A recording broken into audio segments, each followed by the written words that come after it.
এই বিড়ালকে কখনো আপনারা কষ্ট দিবেন না, বিড়ালকে আদর করবেন, বিড়ালকে ভালো মতো পুষবেন।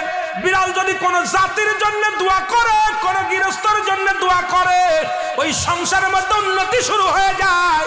ওই সংসারের মধ্যে আর এক নাম্বার হলো, যে ঘরে বিড়াল থাকে সেই ঘরে জিন আসতে পারে না, জিন বাস করতে পারে না। আর একটা ঘোষণা শুনেন, নবীজি বলে গেছেন, যে ঘরের মধ্যে বিড়াল ছানা বাস করে ওই ঘরের মধ্যে জিন জাতি প্রবেশ করতে পারে না। তাহলে ছোট ছোট মাসুম বাচ্চাগুলো যে ঘরের মধ্যে থাকে, মুসলমান অনেক সময় জিনের আশ্রয় পড়ে যায়, অনেক সময় জিনে আসর করে, ওই ঘরের মধ্যে জিনে আসর করে। যে ঘরের মধ্যে বিড়ালকে আদর করে বিড়াল থাকে, ওই ঘরের মধ্যে বিলাই বিড়াল বিড়াল বিলাই বিলাই, এইটা যার ঘরের মধ্যে আছে এই ঘরের মধ্যে দুষ্ট জিনেরা আসতে পারে না। জোরে জোরে চিল্লায়া বলা যাবে না মারহাবা।